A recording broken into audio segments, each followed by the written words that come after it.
पुलिया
सच्चिदानन्दरूपाय विश्वोत्पत्त्यादिहेतवे तापत्रयविनाशाय श्रीकृष्णाय नमः।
दास विठोबाचे झालो प्रस्तुत प्रसंगी कीर्तन रूपी संसारी घेतलेला भंग अखिल कोट ब्रह्मांड जगत निर्गुण निराकार परमात्माचं स्वरूप सगुण साकार सामर्थ्याने जगासमोर मांडणारे श्रीमंत वैराग्य मूर्ती जगद्गुरु जगदोन्मनीय जगत मांडण देवनिवासित कोटपरायण यांचा चार चरणाचा एका सामर्थ्यवंत व्यक्तिमत्वाचं कौतुक करणारा भंग सेवेसाठी निवडला। पण ते सामर्थ्यवंत व्यक्तिमत्व सामर्थ्याने का वाढावं, त्याचं प्रारब्ध प्रबळ आहे, त्याचं हित चांगलं आहे, त्याचं मायबाप पुण्यवान आहे, त्याचं कर्म श्रेष्ठ आहे। सामर्थ्याने वर्णन तुकोबाराय फार साध्या सोप्या भाषेत करतात। अभंग याचं औचित्यही तेवढंच गोड आहे। आज या प्रभाकर दादा हाके यांच्या माध्यमातून यांच्या नियोजनातून त्यांच्या मुलाच्या नामकरण सोहळ्यानिमित्त सर्व हाके कुटुंबियांच्या माध्यमातून हा कीर्तन सोहळा भाग्यवान वाटतो जेव्हा कारण वेळ काळ जिथे माऊली सामर्थ्याने सांगतात काळ वेळ नाम उच्चारिता नाही दोन्ही पक्ष पाही उत्तरते। भगवंताचं नाम तुम्ही कुठल्याही काळी घ्या कुठल्याही वेळी घ्या ते सामर्थ्याने ते कार्य सिद्धीला न्यायचं काम करणार आहे। आणि म्हणून कौतुकाने सांगावा हा तोच महाराष्ट्र आहे जिथे आम्ही लेकराच्या नामकरण सोहळ्याला सुद्धा माझ्या पांडुरंग परमात्म्याचा नामचिंतनाचा अट्टहास घालतो आणि त्याचं आयुष्य समृद्ध करावं हे सामर्थ्याने जगाच्या मालकाकडे मागतो। आणि टाळ्या वाजू वाटल्या तर वाजवीत जा तुमच्याविषयी बोलू ना वाजवायच्या काही हरकत नाही। हा तुम्हाला 200 देऊन आणलंय का नाही ना, मनाने आलेत ना, अधिकाराने आलेत ना, हक्काने आलेत ना, प्रेमाने आलेत ना, विश्वासाने आलायत, स्वतःच्या मर्जीने आलायत ना, भक्तीसाठी नामचिंतनासाठी श्रद्धेसाठी आलायत ना, मग तशी बसा, काळजी करू नका कुठल्या गोष्टीची। मागे झाले पाहू नका, पुढे जामीन आहे तो काळजी झालं ते झालं आजपर्यंत, इथून पुढे सगळं चांगलं होणार आहे या विश्वासाने या मंडपात बसा। कीर्तन कुठल्याही कारणाचं असू द्या ते कीर्तन हे सामर्थ्याने लक्षात घ्या। नामकरण सोहळ्यानिमित्त थाटलेला नामचिंतनाचा गोड अट्टहास अभंग घ्यायचं कारणच ते होतं। कारण आमचं शास्त्र फार गोड सांगतं पुत्र गुणाला म्हणावं पतना त्रायती इति पुत्र हा, जे बापाला पापातनं वाचवतोय मोक्षापर्यंत पोहोचवतोय तो पुत्र अखंड नामचिंतन केल्याशिवाय जगाचा मालक राखत नाही। अभंगाची सांगड करते मला हित कळतंय हे माझं प्रारब्ध नाहीये। तुकोबाराय सामर्थ्याने सांगतात माझ्या वडिलांची मिरासे का देवा तुझी चरण सेवा साधावया। पांडुरंगा मला हे जमतंय याचं कारण माझ्या वडिलांचं प्रारब्ध, जिथं वारी माझ्या बापाची मी सामर्थ्याने पेलवावी आणि तीच तुकोबांची वारी, मग माझ्या तुकोबाच्या पोरानेही तेवढ्याच सामर्थ्यानं पेलवावी आणि सामर्थ्यानं कौतुक करावं असं वाटतं। आज त्या राजाचा जन्म सोहळा आहे, काय भाग्यवान माणसं आहे आपण, काय पोराचं नामकरण सोहळावे। आज शंभूराजांचा शंभूराजा जयंती सोहळा, अहो आम्ही वारकरी आषाढी कार्तिकी वारी जी करतो ना सामर्थ्याने, जर शंभूराजांनी या वारीला सामर्थ्याने साथ दिली नसती ना तर विश्वासानं सांगते आज आषाढी कार्तिकीची जी वारी आहे जगद्गुरु तुकोबारायांची परंपरा जी टिकली आहे त्याचं कारण छत्रपती शंभूराजे आहेत म्हणून अखंडित चाललेली आषाढी। खंड घालायला मुघलांनी स्थानापन्न व्हावं आणि माझ्या जगद्गुरु तुकोबांच्या पोरांनी जाऊन शंभूराजाला सांगावं राजा धर्मावर संकट यावं आणि जिथं धर्म संकटात आहे तिथं माझे धर्मवीर साक्षात पांडुरंग परमात्म्यासारखे उभे। आज त्या लेकराचा जन्म सोहळा आणि नामकरण सोहळा या लेकराचा नुसते हिताला जागा असणारं व्यक्तिमत्व कुणीही असू द्या तयाचा हरिकर मग तो कुळी कन्या पुत्र दोन्ही अनुषंगाने भंग लक्षात घ्या। संतती चांगली जन्माला आली तर कुळ पावन होतं, आणि कुळ पावन असल्याशिवाय संतती चांगली जन्माला येत नाही. हे दोन्ही आहे. जिथं 16.5 वर्षाची कानोपात्रा वेश्याची पोरगी पण आज पंढरीच्या गावाला तिची समाधी आहे. कुळ पावन नाही, श्रेष्ठ कर्म आहे. त्याच ठिकाणी जगद्गुरु तुकोबाराय वेद पठण करणारा कुळ ज्ञानोबारायांचं म्हणून ज्ञानोबाराय पोटी जन्माला आले. कुळ पावन आहे. दोन्ही अनुषंग लक्षात घ्या. ह्या दोन्हीची सांगणं बसली ना की आम्हाला काही करायची गरज नाही. तयाचा हरी कर कौतुक करतोय जगाचा मालक. अरे हाती माप चाले सज्जनाचे कीर्ती मुख त्याचे नारायण. जगाचा मालक सामर्थ्याने संकट सांभाळतोय. माऊली सामर्थ्याने सांगतात तू गुरुबंधू पिता तू आमची इष्ट देवता तूही सदा रक्षणापदी आहोते. रक्षण करणे आपदी संकट. जेव्हा आम्ही तुला मायबाप मानलं तेव्हा तू आमचं कुठं सोडतोस मला सांग. तुका म्हणे माझे तुम्हा संतांवरी ओझ आहे. मग मी सामर्थ्याने म्हणलं गोमट येथे करा माझे भार ओझे तुम्हासी. गोमट चांगलं हिताचं योग्य जे माझ्यासाठी योग्य असेल ते तुम्ही करा. आणि मला असं वाटतं माझं चांगलं माझ्यापेक्षा चांगलं ज्याला चांगलं कळतो त्यालाच माझं चांगलं करू द्यावं. कळतंय का मायबाप? कळतंय का? कळत असलं तर वय म्हणा, उगाच डुलवू नका मान महाराज. कळलं तर वय म्हणायचं. आपलं चांगलं आपल्यापेक्षा चांगलं ज्याला चांगलं कळतं त्यालाच आपलं चांगलं चांगल्या पद्धतीनं करू द्यावं. आपण कशाला आपल्या चांगल्याचा अट्टहास करावा? आपलं चांगलं कोणाला करतं? तयाचा हरी कर. त्याला कळतंय, पण त्याला कळतंय याचं कारण आहे अखंड चिंतन. एवढं चांगलं मला माय बापाने कळवून दिलं की तुझं चांगलं ज्याला चांगलं कळतोय तू त्याचं नाव घे. तुझं चांगलं झाल्याशिवाय राहणार. म्हणून मी विठोबाचं चिंतन केलं. आता मला माझी काळजी नाही. घालून या भार राहिलो मी सामर्थ्याने निश्चिंत आहे. तुम्हाला जे योग्य वाटतं ते करा. आणि खरं विचार केला तर आपलं त्यालाच जर चांगलं कळत असेल तर आम्ही त्या हिताला जागा राहावं. आम्ही आमच्या हिताचं नाही, आम्ही जगाच्या हिताचं बघावं. स्वतःच्या हितात हित नसतंय. हित कशात आहे? फार सामर्थ्याने वर्णन आहे बघा. जगाच्या कल्याणा संतांच्या विभूती देह कष्टविधी परोपकारे. आज त्या संतांच्या गाथा ज्ञानेश्वरी अभंग आम्हाला तारायची ताकद ठेवतात. हित चांगलं गोमट योग्य. तर हे कळण्यासाठी माणूस जागा लागतो. वारकरी संप्रदायामध्ये जाग्याला फार महत्व आहे बाबा. कारण आम्ही झोपलेले नाहीये. पण कसं असतं ना, झोपलेल्याला उठवायचं सोपं आहे, अवघड कोणाला? अवघड बोलत जा ना मायबा. हे तुम्ही मुद्दाम करताय का बसलेले? तुम्हाला माझी जिरवायची का? माणसं मुद्दाम बोलत नाही. काही काही हसू आलं तरी हसणार नाही, टाळी वाजवाटली वाजवणार नाही, मुद्दाम बोलणार नाही. ती कीर्तन झाल्यावर म्हणणार लय पोरगी ज्ञान शिकवत होती, हा लय चांगलं सांगत होती, लय बोलत होती.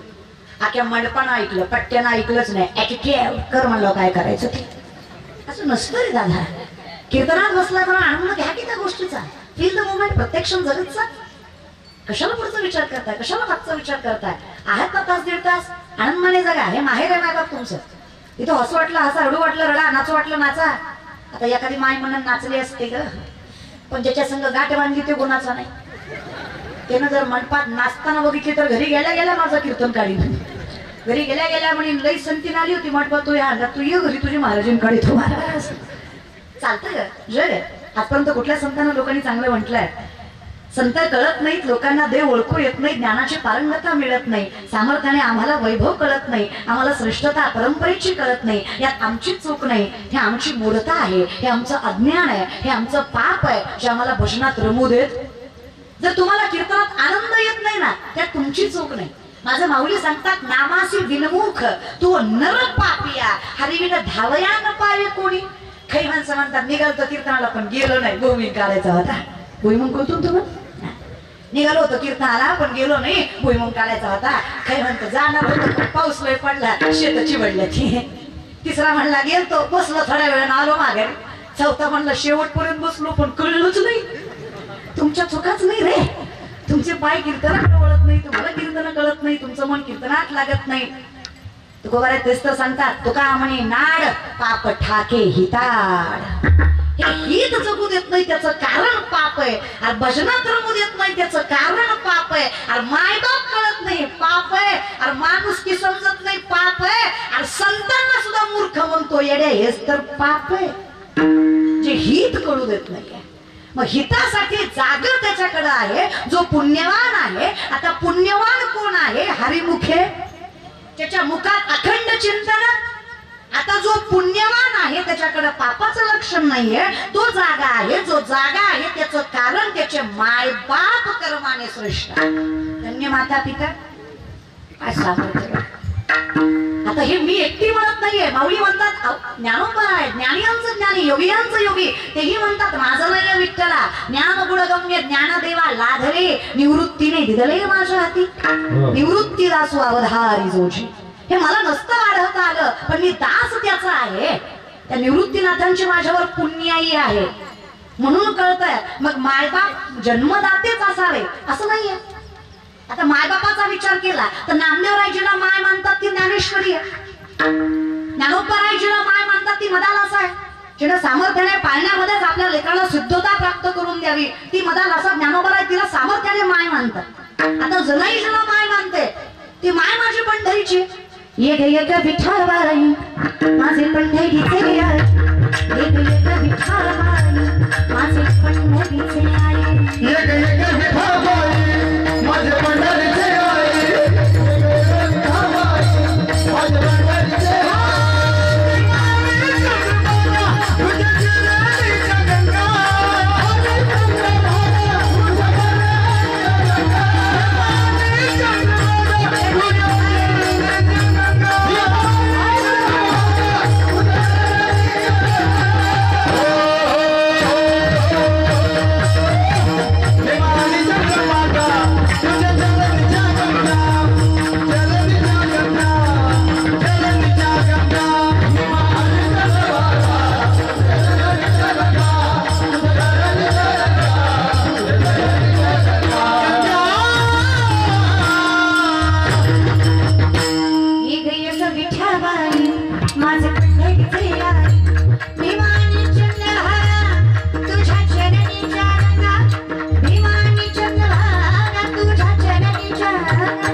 कल्पनेची बाधा. आमच्यासाठी मायबाप एकच, मालक एकच, मृत्यूलोकी एक नगर, त्याचे नाव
नाहीये आणि तिथं जागा झाल्याशिवाय जो जागा होता आहे तो सामर्थ्याने रक्षण करणार नाहीये.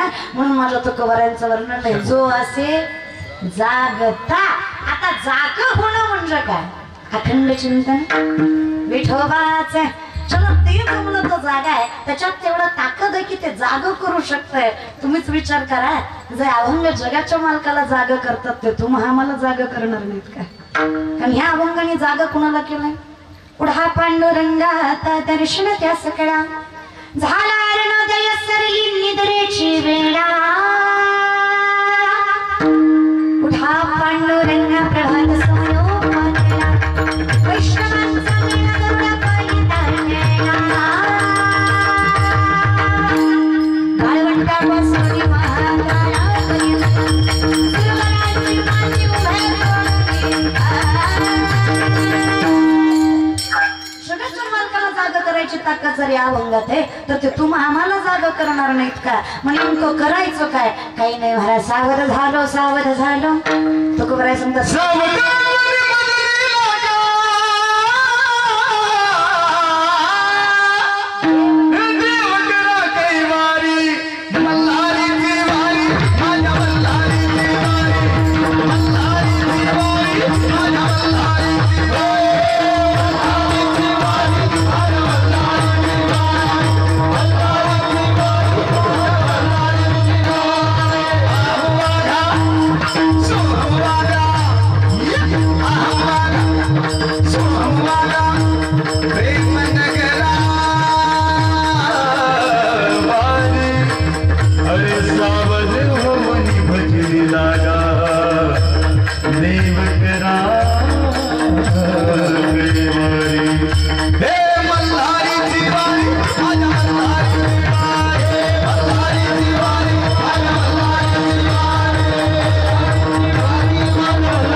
भजन करतोय.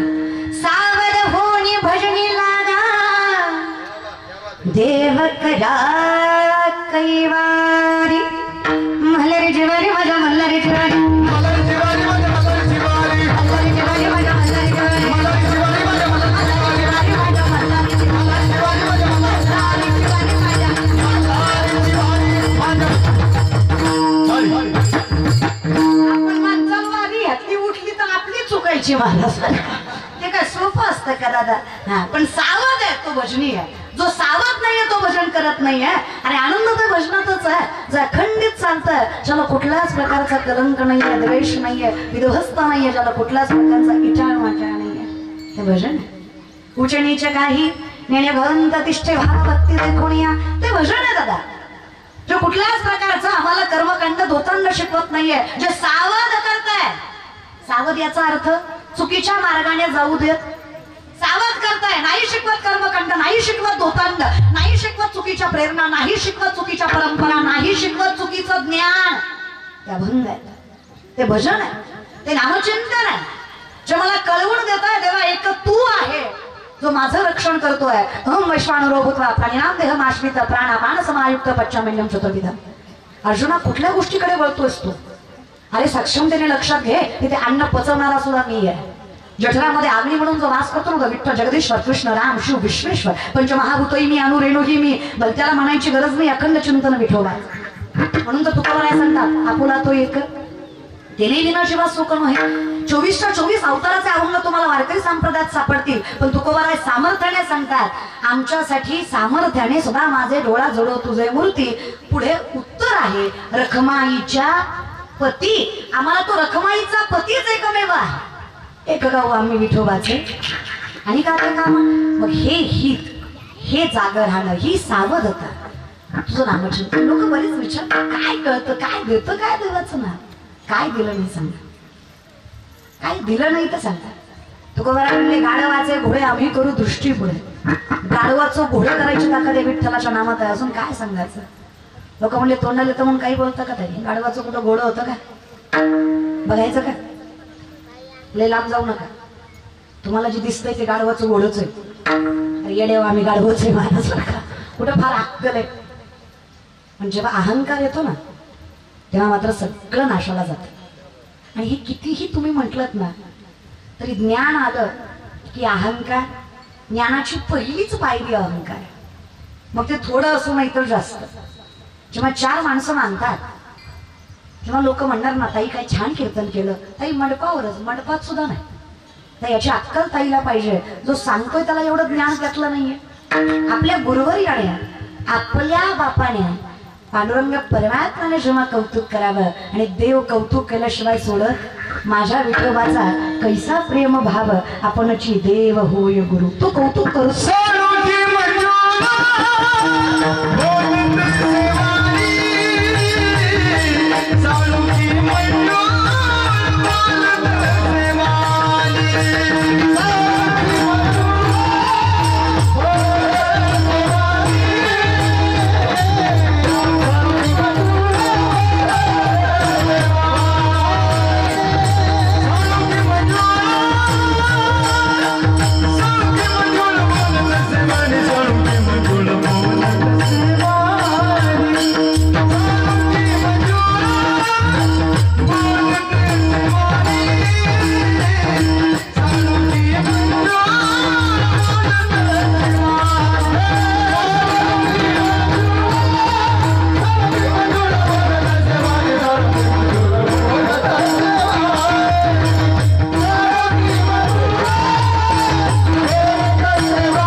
त्यांच्यावरच आहे कृपा अनंत वाचकाची.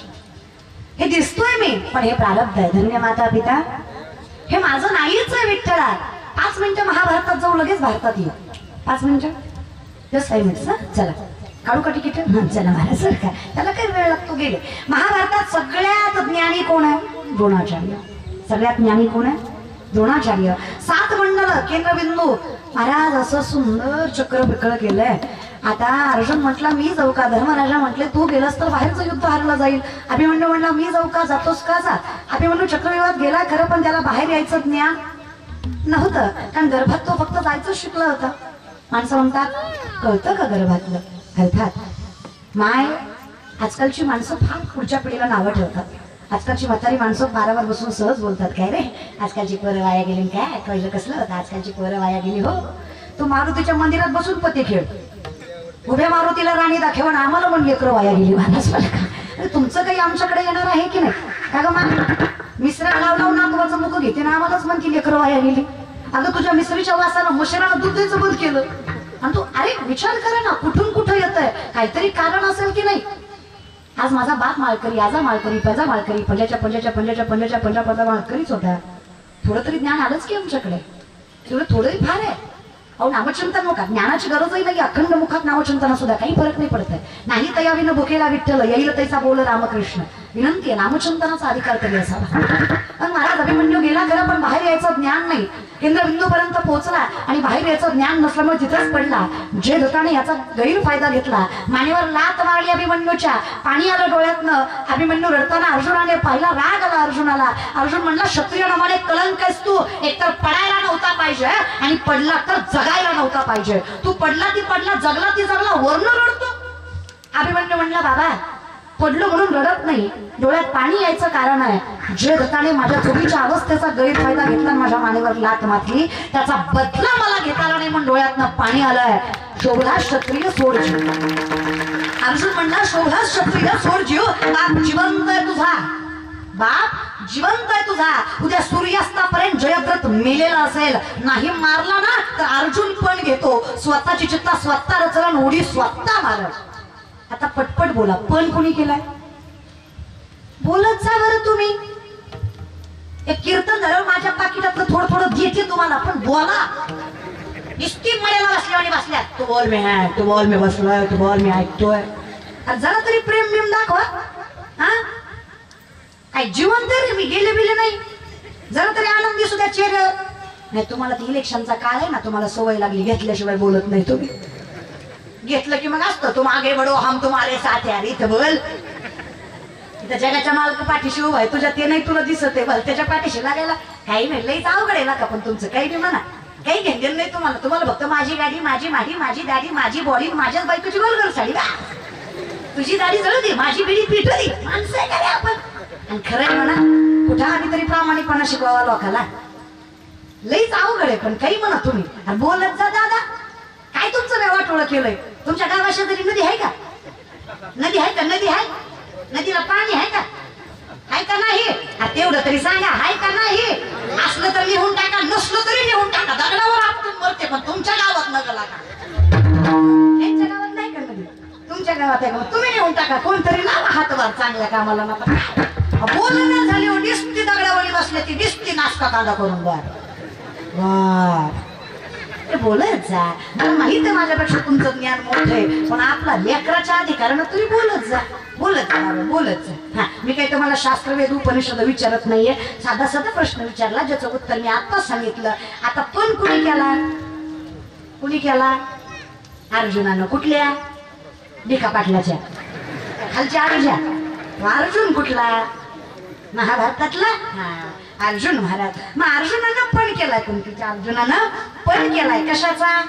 उद्या सूर्यास्ताच्या अगोदर जयद्रथ मारेल, नाही मारला तर स्वतःची चिता स्वतः रचेल आणि स्वतः उडी मारेल. आता पण अर्जुनानं केला, पूर्ण ड्रायव्हरनं केला. हे कळलं, त्यालाच कळलं. पूर्ण ड्रायव्हरनं केला. सूर्योदय झाला, मला शंका पुकारणी झाली, युद्ध चालू झालं, सगळे जण शोधतायत, पण जयद्रथ सापडत नाहीये. कारण जयद्रथाला माहित आहे, मी चुकून जरी दिसलो तरी विश्वातला सगळ्यात श्रेष्ठ धनुर्धर अर्जुन, चुकून जरी याच्या नजरेत पडलो तर जगणार. त्याच्यापेक्षा कूटनीती वापरली आणि जयद्रथ लपून बसला. आता सापडलाच नाही तर मारायचा कसा? आणि नाही मारला तर अर्जुन पणाला चुकणार आहे का? शब्द मोडणार आहे का? शब्द नाही मोडत दादा. पण माझ्या देवाचं काय कौतुक करू. भगवान श्रीकृष्णाने पितामह भीष्माला वचन दिलं, काही झालं तरी शस्त्र उचलणार नाही. अर्जुनाच्या रथाचा पाय गेलाय. पितामह भीष्माने चुकीच्या अवस्थेचा गैरफायदा घेतलाय. बाणावर बाण, बाणावर बाण, बाणावर बाण अर्जुनाला मारलाय. रक्तबंबाळ झालेला अर्जुन भगवान श्रीकृष्णाने पाहिलाय आणि वचन मोडावं, सुदर्शन चक्र फिरवावं आणि नाश करावा. आम्ही विचारलं देवाला, का हो शब्द मोडलात की? देवानं सांगावं, मी स्वतःच वरून वचन मोडू शकतो, पण भक्ताचं वचन सांभाळणं हे सामर्थ्य माझं कर्तव्य आहे. जे मी करतोच. देव स्वतःच वचन मोडतो, पण भक्ताचं मोडू देत. नामा म्हणे केशव राजा, केला नियम चालवी माझा. मी बोलतो आणि तू करतो अखंड चिंतन. मी फक्त तेवढंच केलं, तयाचा हरिक तो सांभाळतोच सकारात्मक. आता काय वर्णन करावं? पण अर्जुनानं केलाय. आता सूर्योदय झालाय तरी सूर्यास्त व्हायची वेळ आली तरी जयद्रथ सापडत नाहीये. आता जयद्रथ जरी हपडला नाहीये तरी अर्जुन चिता रचणार आहे, उडी मारणार आहे, शब्द चुकवणार. आता उद्या महाभारत ऐकणारी लोक म्हणतील, ही चिता रचून उडी मारूस तर ही माग उभा टाकलेलं करीत काय होतं? तर आम्ही काय म्हणतो, मागे पुढे उभा राहे संभाळीत तयाचा हरिक. आम्ही संभाळतो म्हणतो ना, मग आता सांभाळलं पाहिजे. मग भगवंताने सुदर्शन चक्र फिरवलं, सूर्यास्ताच्या अगोदर सूर्यास्त केला.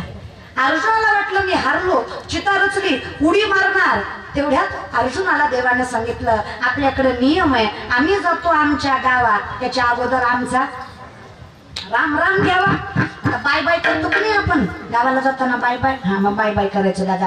आता राम राम करायला काही पुढंच माणसं आहेत का? चौबाजूनं माणसं आहेत जयद्रथाच्या अर्जुनाच्या. सगळीकडे फिरले अर्जुन, घालीन लोटांगण वंदीन चरण. सगळ्यांना राम राम करताना मागं बघितलं, मागच्या गर्दीत माझ्याकडे चौकदार आहे, तिकडे जयद्रथ होता महाराज. मागच्या गर्दीत जयद्रथ होता. जयद्रथाला पाहिलं, अर्जुनाला वाटलं दिसून फायदा नाही, आणि देवाला माहित होतं हे येणार. अंतकाळाचे मानेगा. आपल्या हिंदू धर्माचा नियम आहे, शत्रू जरी असला तरी अंतकाळ चुकवायचा, शत्रूच्या सुद्धा अंतकाळाला जायचं. मग आता तिथं जयद्रथ येणार देवाला माहित होतं. देवानं म्हणून सुदर्शन चक्र फिरून सूर्यास्ताच्या अगोदर सूर्यास्त केलता. अर्जुनाला वाटलं जयद्रथ दिसून फायदा नाही, सूर्यास्त झालाय. हुशार आहात तुम्ही, कीर्तन ऐकत असाल तर उत्तर द्या, सूर्यास्त झालाय का? झालाय का? नाही. ही देवाची लीला आहे. आता देवानं सुदर्शन चक्र माघारी घेतलं, सूर्यास्ताला वेळ होता. अर्जुनाला कळलं देवाची कला आहे, जागेवर बाण मारला, पटकन जयद्रथ मेला. आता तुम्ही पटकन बोला, बाण मारला कोणी? कोणी मारला? अर्जुनानं. कुणाला मारला? जयद्रथाला. मेला कोण? जयद्रथ. पण आता कीर्तन ऐकत असाल तर सांगा, मेला कोणामुळं?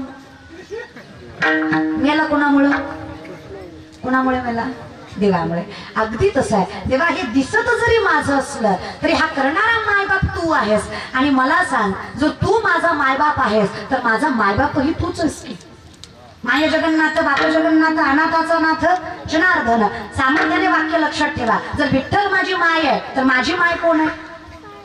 विठ्ठलच आहे ना. जर माझा बाप विठ्ठल आहे तर माझा बाप कोण आहे? विठ्ठलच आहे ना. मग जर तुझ्यामुळेच माझं सर्वस्व आहे तर मला ज्ञात असावं तू माझे मायबाप आहेस. आणि जिथं तू माझा मायबाप आहेस तिथं मला कळावं की माझा मायबापतही तुझाच अवतार आहे. तो का म्हणे माय बापे अवघी देवाचीच रूपे. मग जर तुझ्यामुळेच सर्वस्व आहे तर मला हे ज्ञात आहे, जे माझं हित ज्याला मी जागा आहे, जे धर्म कर्म श्रेष्ठतेनं मला कळतंय, त्याचं कारण मी नाही, त्याचं कारण तू आहेस. आम्हा या परस्पर एका नामाचीच अंतर आहे. हे तुझ्यामुळेच आहे. तर तुझा अवतार ज्यांनी घेतलाय हे त्याच्यामुळेच आहे. मग मायबाप माझे काय आणि तू काय? माझं वर्णन एकच आहे. संत देव आणि मायबाप याच्यात फरक नाहीये.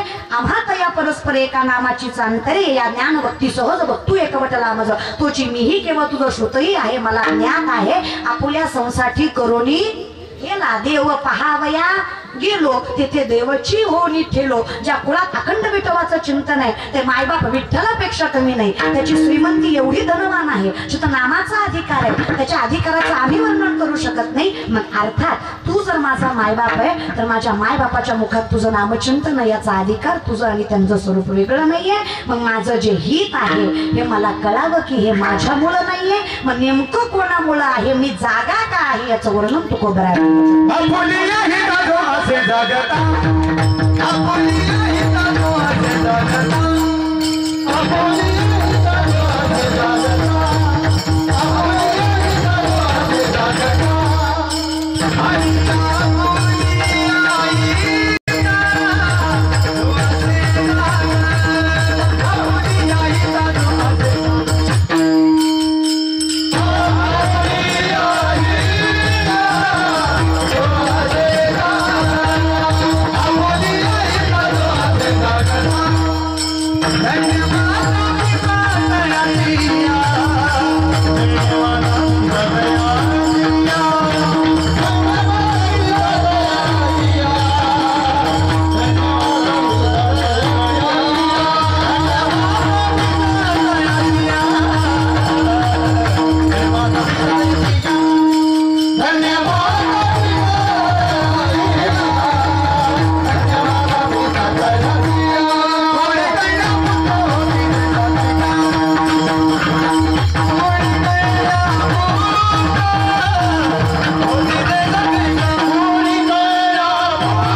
वयाची आहे. अहो माता पिता धन्य आहे, त्याचं कारण कसं आम्हाला कळणार? कुळी कन्या पुत्र होती जे मायबाप धन्य असल्याशिवाय सात्विक संतती जन्माला येत नाही. आता सात्विक कोणाला म्हणावं तर जरी सुधर्मात होते जे जे मिळे आपण याते तिथे जे बहु ते सन्मान योग्य. सुधर्मासाठी सामर्थ्याने जे कष्ट करावं, श्रेष्ठता वाढवावी, पण केलेल्या गोष्टीचा उपकार ठेवू नये, त्याला सात्विक म्हणावं. आता संतांनी आपल्यासाठी किती केलं पण उपकार ठेवला का मला सांगा बरं? देवानं आपल्यासाठी किती केलं पण उपकार ठेवला का सांगा बरं? माईनं आपल्यासाठी किती केलं, बापानं आपल्यासाठी किती केलं, उपकार ठेवला का? नाही दादा. करी लाभावी ना सात्विकता. सात्विक म्हणजे करणं तर भरपूर आहे, करणं खूप आहे, पण उपकार केलं मात्र नाहीये. अहो त्या जगाच्या मालकाने एवढं सर्वस्व दिलं तरी सामर्थ्याने कधी काही मागितलं नाही. फक्त तोर प्रेमाचा बुके लाहाची दुष्काळ, याच्या पलीकडे जगाच्या मालकाचं काही म्हणणं नाही. अहो तोच उभा आहे, वाटप आहे उभा बेटीची. आपली काय प्रेम म्हणायचं जगाच्या मालकाचं? संतांचंही तसंच आहे दादा. काय कौतुक करू वारकरी परंपरेचं. आज ज्ञानोबा तुकोबा जमाई मुक्त हे सगळे नसते ना. काही नाही, या लाईटी सारखा जीव आहे, कधी गचकन काय भरोसा नाही. फक्त ह्याचं कनेक्शन लूज आहे, आपलं सगळंच अवघडच आहे महाराज. आपल्याला नामचिंतनाचा काही तीळ मात्र लवल. मला नवल या गोष्टीचं वाटतं आजकालची पिढी इतकी विचित्र झाली दादा. किती सामर्थ्य नाही यांना कीर्तन भजन सांगा, किती आवडीनं सांगा, किती प्रेमानं सांगा. मी असं नाही म्हणत असंच करा, अरे पण आवड तर असावी का नाही?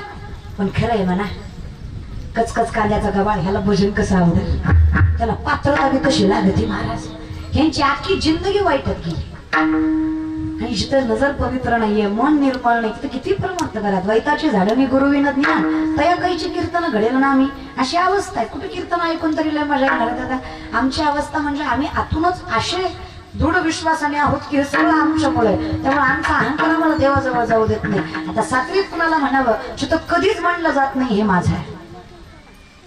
अहम ही भावना सोडून दिली आहे. योगी तोही करीत परी कर्मे त्यानं बंध जे सांगितले आहे संगती अहम भावाची. जे सांगितले आहे संगती अहम भावाची. अहम ही भावनाच नाहीये, फक्त माहित आहे त्याच्यामुळं आहे ते सात्विकता. ते सगळं त्याच्यामुळे हे ज्ञात आहे. माझा काही संबंधच नाहीये. हे सगळंच तुझ्या सत्तेने वेदाशी बोलणे सूर्याचे तुझ्या सत्य आहे. ऐसा तू समर्थ ब्रह्मांडाचा तुझ्यामुळंच आहे. विश्वोत्पत्ती आधी हे तवे हे जिथं कळतंय ते सात्विकता आहे. जिथं देणं खूप आहे पण उपकार नाही. आमच्याकडे कर्म कमी बोभाटा जास्त आहे. देणं कमी सांगणं जास्त आहे, करणं कमी सांगणं जास्त आहे. आख्या कोरोनात किलोभर तांदूळ दिला पण फेसबुक जाम केला. अरे तू दिला कशाला? कोटीचा बंगला बांधला, बंगल्यावर नाव टाकलं मातृपितृ छाया.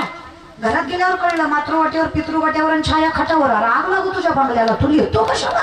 करतो कमी बोंबलतो जास्त. माझं वक्तव्य नाहीये. माझी मुक्ताई म्हणते मुंगी उडाली आकाशीन तिने गिळले सूर्याशीन. काय लोकांचं वागणं दादा. माझ्या नामदेव राय म्हणतात बघा, लटके झाले कटके तिथे काढल्या एवढे राळे, लटके झाले कटके तिथे काढल्या एवढे राळे, उडत चिमणी सरत चाली तिचे वाटी एवढे डोळे, लटके झाले कटके तिथे काढल्या एवढे राळे, लटके झाले कटके तिथे काढल्या एवढे राळे. आता याचं वर्णन हे नामदेवरांचं खोटाभंग. लटके म्हणजे खोटे, कटके म्हणजे कुठाने. काय झालं काय झालं काय सांगायचं महाराज? मुंगी उडत होती, चिमणी उडत होती आणि उडता उडता चढत होती. बर मग अजून काय काय सांगायचं? त्या चिमणीचं डोळं वाटी इतकं होतं. असतील का? नाही असतात असतात. एखादा महाराज एखादा श्रीमंताच्या घरी जावा, त्याच्या सोफ्यावर बसावा, महाराजाचं काही ऐकतच नाही, त्याच सांगतो. ते आपला एकही शब्द ऐकत नाही. ते फक्त आपल्यालाच म्हणतो मी याचा आमदार, त्याचा चेअरमन, त्याचा ऑफिसर. आपल्याशिवाय गावचं पान हलत नाही ना. आपलं साहेबाचं लय जमतं ताटलावून बसतो आपण साहेबाच्या. आणि आपली बायको लय मोठ्याची हान. मग आम्हाला हानतो का खायला का? तो आहे मोठा, आम्ही मान्यच केलंय की आम्ही दासच आहे रे, आम्ही चाकरच आहे, आम्ही गुलामच आहे. आम्ही मान्य केलंय ना. आम्ही कोण आहे? तेरी मर्जी का मैं हो गुलाम मेरे अलवेले राम, मर्जी का मैं हो गुलाम मेरे अलवेले राम, मर्जी का मैं हो गुलाम मेरे अलवेले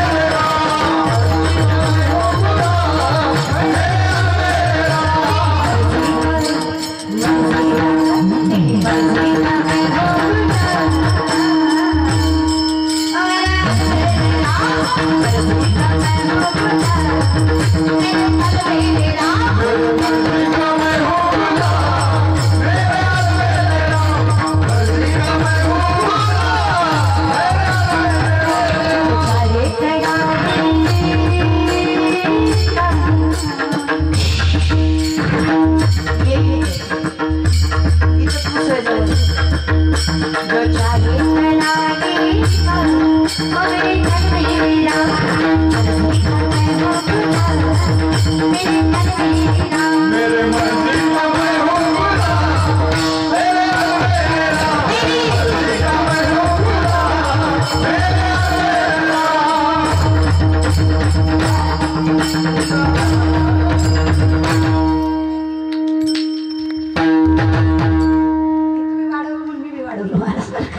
तेरी मर्जी का मैं हो खुदा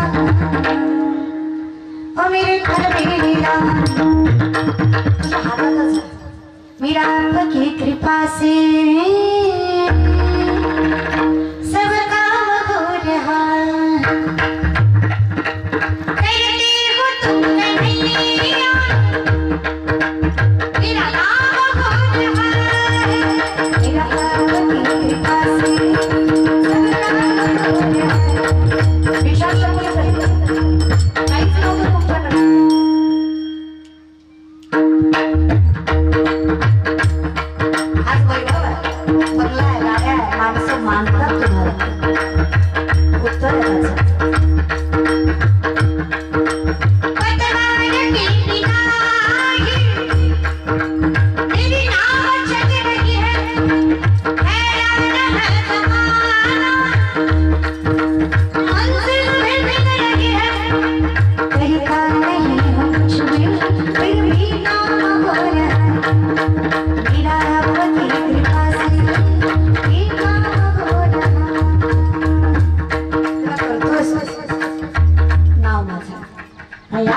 जर मी सर्वस्व समजलं तर तू राखणार नाहीयेस अखंडित नाशाकडे जीवन आहे म्हणून जिथे मला कळावं तू सांभाळतोस तिथे मी चिंता करत नाहीये म्हणून तर आवडीने भावे हरिनाम घेशी तुझी चिंता त्याशी हरिमुखी गाता हरपली चिंता सर्वस्वाचा त्यागच त्याचं कारण आहे तुका म्हणे माझे तुम्हा संतांवरी तुका म्हणे घालू तयावरी भार राहू हा संसार ही त्यागाची भूमिका आली तुका म्हणे भार घातली या बरी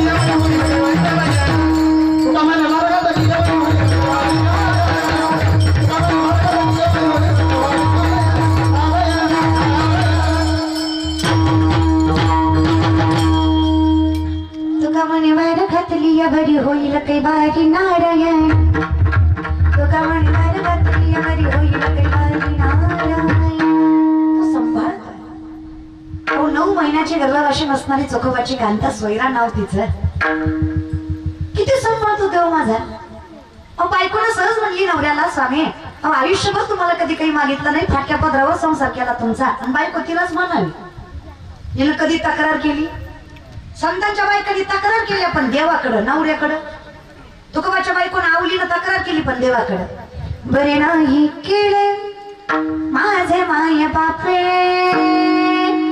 पदरी बांधिले भिकारा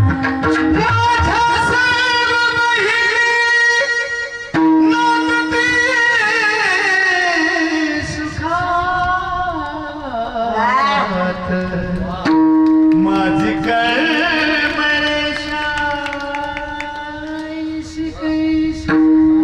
माझ्या माया बाबे बरे नाही केले पदरी बांधिले भिकार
करते फुटकाचं विना त्याला दोन तारा करी झरा पंढरीच्या असं माझ्याच नशिबी का विठ्ठला. आता नामदेवरायांची बायको राजाई विठ्ठल काही ऐकत नाही म्हणून रखमाईला म्हणते राही रखमाबाई तुम्हा नाही राही रखमाबाई सांगा त्या विठ्ठला काकड्याकडे निरोप राही रखमाबाई सांगा त्या विठ्ठला विठ्ठला विना झाला नामा तुहा काय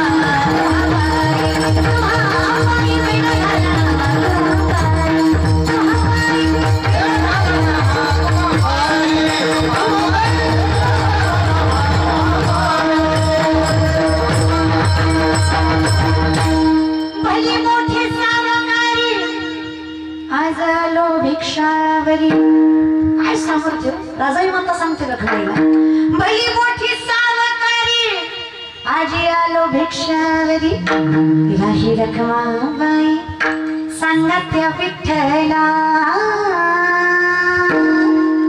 विडा झाला नामा तुम्हा पायी विडा झाला नामा तुम्हा पायी अहो दामू सावकाराचं दामू शेताचं पोरग काय राजाई श्रीमंताची लेक आज भिक्षा मागायची वेळ आली हो. सांगा सांगा त्या विठ्ठलाला समजून सांगा म्हणा नामदेवरायाला. संतांच्या बायकांनी तक्रार केली खरं पण नवऱ्याकडं जगाच्या मालक मालकिनीकडं पण आपणही नाही करायची नाही.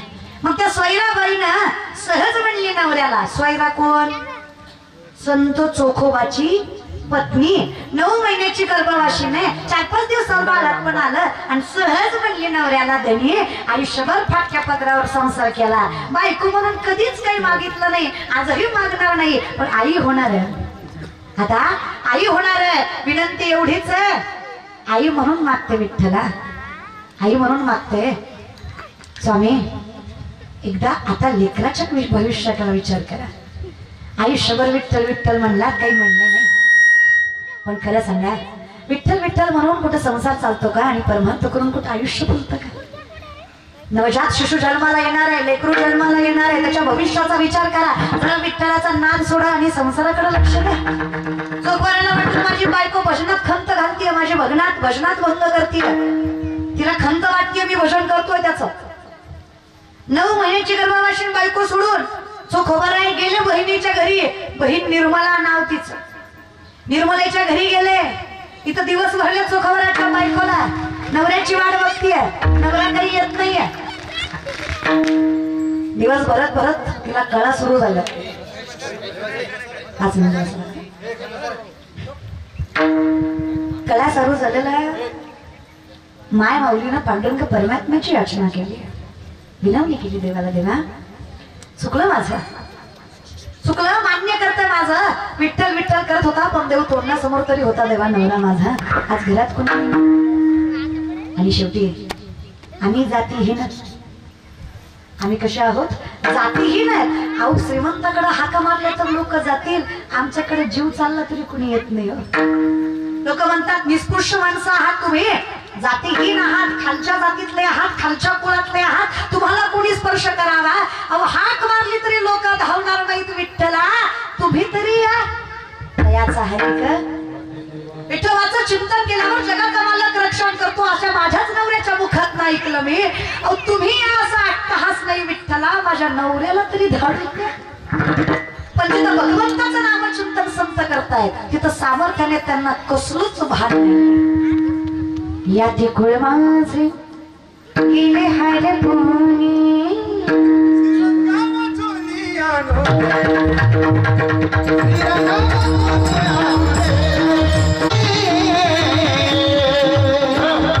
मित्रया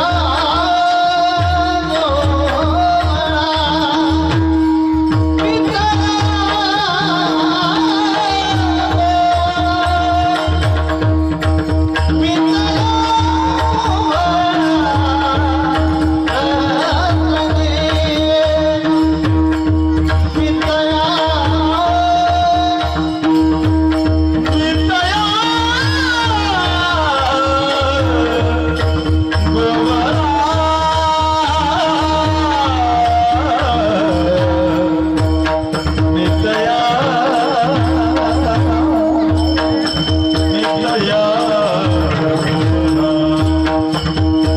सारे मामा रे मारे रे बाबा रे जा रे बाबा रे जा रे बाबा रे सारे मारे सारे मारे बाबा रे बाबा रे जा रे बाबा रे जा बाबा रे जा नींद या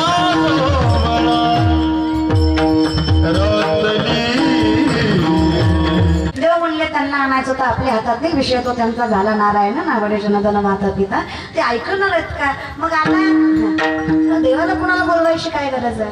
अखेरकडे ब्रह्मांडाला त्रैलोक्याचा नाथ जनार्दन दयागन करुणाकर माझा पांडुरंग परमात्मा अहो स्वतः साडी नेसतोय, कपाळाला कुंकू लावतोय, गळ्यात डोरलं घालतोय, हातात बांगड्या घालतोय, माझ्या चोखोबाराच्या बायकोसाठी बाईचं रूप घेतोय, निर्मलेचं रूप घेतलं माझ्या पांडुरंग परमात्म्याने.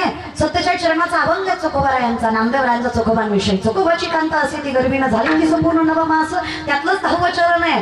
चोखोबाची बहीण झाला शारंगधर वहिनी उघडा दार हाका मारी, जगाचा मालक झोपडीच्या दारात आलाय, देवाला गरज नाही बरं बंगल्याची, देव कुठे येतो? झोपडीचा दरवाजा वाजवला त्यानं. अहो कशाचे जातीहीन आणि कशाचे खालच्या कुळातले माझ्या पांडुरंग परमात्म्याने ज्याचं दार वाजवलं त्याच्या जातीपंथाचा विचार करता का? अधिकार काय असो त्या व्यक्तिमत्वाचा विचार करा. दारात पांडुरंग बघू कुठे जातो गोळ गोत्र आलो तुम्ही सांगा काय अधिकार असो त्या माणसाचा? अहो महाराज त्या चोखोबाराच्या बायकोला कळत चालू आहे, कसा बसा दरवाजा उघडला, चोखोबाराच्या बायकोनं बघितलं, चोखोबाची बहीण दिसली. देव कुणाचं रूप घेऊन आलता? चोखोबाच्या बहिणीचं निर्मलेचं रूप घेऊन आलता. चोखोबाची बहीण दिसली. तसा संसाराचा नियम आहे, ननंद आल्यावर आनंद होत नाही, पण हिला झाला, हिला लय झाला महाराज. ही नाशिक विठ्ठलगडाला मिठी मारली आणि म्हणली बरे बागी केले देवे धाडियले. बरं बाई केलं, देवाला धाडलं तुम्हाला. आता तुम्ही ऐकताय कीर्तन, खरं सांगा देवानं धाडलं का? देवच आला ना दादा. तो तिला कुठं माहित होतं ज्या विठ्ठलाच्या नामाला खंत समजायची, त्या विठ्ठलाच्याच नामामुळं ज्याला मिठी मारून रडत होती तो जगाचा मालक होता, जो तिचं डोळं पुसत होता. जगातलं सगळ्यात खालचं काम आहे बाळंतपण करणं, तेही माझ्या पांडुरंगानं चोखोबाराच्या बायकोचं केलं. भरत भरत भरत भरत दिवस भरत आले. माझ्या पांडुरंग परमात्म्यानं दारातल्या झाडणुटी पासून घरातल्या स्वयंपाकापर्यंत सगळं काम केलं. कुठल्याच प्रकारची लाज बाळगली नाही. राखावया भक्ती काज नाही लाज धरीत, तोच तर माझा विठ्ठल आहे. भक्तांची काज राखायला लाज कुठं धरतो दादा? लाज सोडून सारखं करतो, सगळं केलं. अहो सिंहासनाधीश्वर आहे, द्वारकेचा राज आहे, सोन्याची सिंहासनावर बसणारा पांडुरंग आहे. भक्तासाठी लाज बाळगत नाहीच बाळगली पाहिजे, नाहीच बाळगत माझा विठ्ठल. मग महाराज माझ्या विठ्ठलानं सगळं काम केलं, सगळं. संतोष दादा आपलं पण तसंच आहे, म्हणजे तुमचं महाराज बरं का. माणूस किती मोठा आहे, किती सत्ताधीश आहे, कुठल्या अधिकारावर आहे हे महत्वाचं नसतं. देवाच्या ठिकाणी लाज न बाळगणं हे सगळ्यात मोठं सामर्थ्य असतं. जसं तुम्ही काम करताना कुठली लाज बाळगत नाही ना, तसा माझा विठ्ठल कुठलंच काम करायची लाज बाळगत नाही. लय मोठा आहे माझा देवदादा, किरकोळ ब्रह्मांड चालक आहे. सगळी कामं केली, स्वतःच्या हाताने आंघोळ घालावी, उठणं लावावं, साडी नेसवावी, वेणी घालावी, त्या चोखोबाराच्या सोयराबाईची सगळं केलं देवानं माझ्या. भरत भरत भरत 12 दिवस आले. 12व्या दिवशी नामकरण सोहळा. पहिले बारसं करायचं, 12व्या दिवशी नामकरण सोहळा. कुणाचा?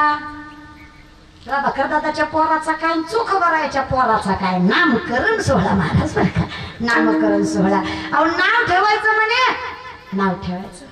पण सोयराबाईच्या डोळ्यात पाणी आलं. सोयराबाई म्हणली निर्मलाताई मला बी वाटतो लय मोठं बारसं करावं, लय मोठं असं पंचकृषीनं यावं, लेकराला आशीर्वाद द्यावं, जीवन जावं. वाटतं की हो आई आहे की, वाटायला काय जातंय वाटतं. पण मला कळतं जिचा नवरा सोबत नाही, जिच्या हातात काही नाही, जी असताना जातीहीन, जिला लोक मानत नाही, तिच्या लेकराच्या बारशाला कोण येणार आहे? पण वाटतं, मला पण वाटतं माझ्या लेकराला नटवावं, सजवावं, माझ्या लेकराचं गोड देखणं रूप सगळ्या गावानं बघावं, आशीर्वाद द्यावा, माझ्या लेकराला सामर्थ्यानं मोठं व्हायचं, कौतुकानं आशीर्वाद देऊन गावानं जावं मलाही वाटतं. पण निर्मलाताई तुम्हाला म्हणून सांगते, घरचे आहे तुम्ही, जिथं नवऱ्यानं साथ दिली नाही तिथं जग काय साथ देणार? नवरा आला नाही इथं बाळातपणाला, बारशाला नवरा हजर नाही. अहो इथं खायची पंचायत आहे 2 टायमाची, कुठं नामकरण सोहळा करता आहे की नाही? असं सोयराबाई म्हणली निर्मलाताईकडे. आता निर्मला म्हणजे कोण होती? कोण होती? जगाचा मालक होता ना, विठ्ठल होता ना. अहो लक्ष्मीचा नवरा, त्याला पैशाला काय कमी? पाय लक्ष्मीचे पैशाला काय कमी आहे? तू म्हणला काय काळजी करू नका वहिनी, पाहिजे तसा नामकरण सोहळा करू, डोळ्याचं टिप्पण फिटावं, डोळ्याचं पान फिटावं, असं स्वर्गासारखं सुख सोहळा दारात उभा केला माझ्या परमात्म्यानं. तुमच्या आमच्या लेकराचं नाव ठेवायला माणसं येतील, माझ्या चोखवराच्या पोराचं नाव ठेवायला साक्षात पांडुरंग आला आणि माझ्या पांडुरंगानं पोराचं नाव ठेवलं कर्ममेळा. चोखमाळ्याच्या पोराचं नाव काय ठेवलं? तिथं विठ्ठल आला. तुम्हाला काय वाटतं इथं आल्याशिवाय राहिला असेल का? जिथं माझ्या विठ्ठलाचं नाव आहे तिथं देव आल्याशिवाय राहणार आहे का? चोखामाळ्याच्या पोराचं नाव माझ्या पांडुरंगानं जसं ठेवलं तसं प्रभाकर दादाच्या पोराचं नाव सुद्धा माझ्या पांडुरंग परमात्म्याच्या आशीर्वादानंच ठेवलं गेलं. म्हणून तर हा कीर्तन सोहळा आहे. काय नामकरण सोहळा केला दादा?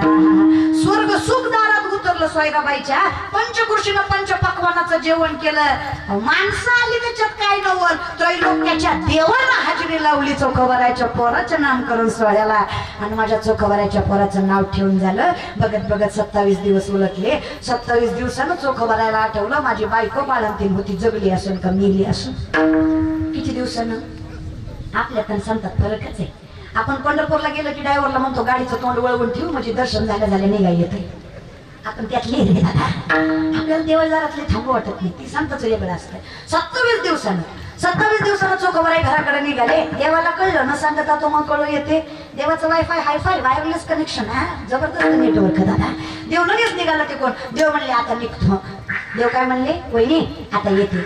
अहो थांबा, घरधनाला येऊ द्या, साडी चोळी करते. तुमचं पान फिटणार आहे का मला सांगा बरं. अहो किती तुम्ही केलं माझ्यासाठी. तुमचं बोलून पान फिटणार आहे का, वागून पान फिटणार आहे का? थांबा थांबा, माझ्या नवऱ्याला येऊ द्या. ते म्हणले नाही नाही, माझा नवरा वाट बघतोय. कुणाचा? हिजा. हे सगळ्या जगाचा नवरा, ह्याला कुठला नवरा? पण किती नाटकं महाराज. देव म्हणला आता नाही, आता येतो बरं का. देव निघाले. देव पुढे जाईपर्यंत लगेच पांडुरंग परमात्मा पुढे जाईपर्यंत लगेच चोखवराय आले. तुम्ही फक्त माय मावल्या मला विचार करून सांगा, असं तुम्ही बाळाती नाही, असं तुमचा नवरा तुम्हाला 9 महिन्याचं सोडून गेला आणि 27 दिवसानं आला. तुम्ही स्वागत कसं करचाल ग माय मावले? माय मावले स्वागत कसं करचाल ग? असं तिथून म्हणते तिथं थांब, पुढे येऊ नको. तुझा माझा संबंध नाही. लेकरं काय माझ्या एकटीचं लेकरू होतं का? तुझं कोण लागत नव्हतं का? अरे भरबाळपणात सोडून गेला. लई बोलली असती, कमी नाही. पण संतांच्या बायका संतांसारख्याच असतात. तेवढं आपलं नशीब नाही एवढी चांगली बायको भेटाय. संतांच्या बायका तक्रार करीत आपल्या तक्रार केल्याशिवाय राहत नाही. पण आपली पण माय बाय गोड असतात दादा. बायकोशिवाय आयुष्य नाही दादा. तुम्ही काही म्हणा, तुम्ही काही म्हणसाल, पण शेवटी म्हातारपणी आई म्हणून सांभाळते ती बायकोच असते दादा.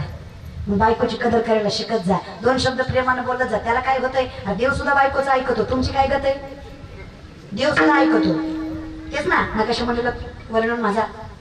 राही रखमाबाई तुम्हा येऊ द्या दया, सीधे हलवून जागे करा देवराया. ऐकतोच की बायकोच. आता सगळ्या संतांनी बायकोला सांगितलंय म्हणजे ऐकल्याशिवाय सांगतोय का? सांगतायत म्हणजे देव ऐकतो. ऐकत जा. तुम्हाला बी सांगते हा, काही नाही महाराज, नवरा चांगला असला की आयुष्य सुखाचं जातं. असं मी नाही, माऊली म्हणतात. मला काय करायचंय, आपलं झालं नाही, आपल्याला कुठलंही अक्कल आहे महाराज का माऊली म्हणतात. जरी सगळ्याचा जीवाला बाई सासरवास आहे. प्रेम नवऱ्याचं भेटलं की बाई सासरवास सहन करते म्हणून तुका म्हणतात. तुका म्हणे सोपे आहे सर्व होणी शहाणा तू. आता तुका मला म्हणतात सांगितलं मी संसारातला जोडला महाराज. दोन्हीकडला घरी शहाणा लागतो, बाकी काय नाही, आयुष्य सुखाचं जातं. आता काय कौतुक करावं दादा. सोयराबाईनं शब्दाची तक्रार केली नाही. सोयराबाईनं आपलं पोरगं घेतलं, हातात दिलं चोखवरायच्या हातात. स्वामी कर्ममेळा. डोळ्यातनं पाणी आलं. सोयराबाई बोलता बोलता म्हणल्या ताई गाठ पडल्या का? कुठल्या ताई? निर्मला ताई. आता तुम्हीच निर्मलेकडनं आले. चोखवरायला वाटलं माझी बायको बाळणपणात मी नव्हतो म्हणून डोक्यावर पडली काय की. आता मीच बहिणीकडनं आलो आणि हे म्हणतो बहीण भेटली का? इडी का तू? तर मी इडी. ह्या माय मावल्याला विचार बरं, होत्या का नाही ग सोयराबाई? होत्या का नाही निर्मला ताई? होत्या. एकीकडनं कौतुक करून सांगावं. काय सांगावं चुकवा तुम्हाला? काय तुमची बहीण? हो पान फेडलो तुमच्या बहिणीनं. हो काम केलं, हो काम. पत्रवाळ्या उचलले, हो झाडातल्या झाडलोटीपासून घरातल्या स्वयंपाकापर्यंत सगळं केलं. तुमच्या बहिणीसारखी बहीण पाहिजे नाही. चक्राच्या डोळ्यातनं पाणी आलं. हातातलं पोरगं पंढरीकडे दाखवलं. पांडुरंगाला विचारलं देवा काय केलं रे मी? अखंड चिंतन. तुझं विठ्ठल विठ्ठल नाम घेतलं, लोकांची गुरु राखत तुझं भजन केलं. तुला कधी चांगल्या कपड्याचे वस्त्र नाही, चांगल्या कपड्याचं देव, चांगल्या माणसाचं देव घर नाही, तुला कधी चांगल्या अत्तराचा सुगंध नाही, तुला कधी चांगला प्रसाद नाही, तरी माझ्यासाठी एवढं केलं. तू सांग विठ्ठला तुला मायबाप तरी कसे म्हणायचे नाही? आणि मी फक्त तुझं चिंतन केलं, तू सामर्थ्याने माझा संसार सांभाळलास. एवढं कौतुक तुझं करावं तेवढं कमी विठ्ठल. अखंड चिंतन विठोबाचे. तुम्ही काळजी करू नका. आज ज्याचं नामकरण पांडुरंगानं केलं ते सात्विक शिवाय असणार आहे का दादा? ज्याचं नामकरण परमात्म्यानं करावं तो सामर्थ्याने जगाच्या मालकाचं कौतुक करणारच आहे दादा. म्हणून आम्ही विनवणी करून सांगतो देवा आम्हाला ज्ञात आहे. कन्यापुत्र होती जे सात्विक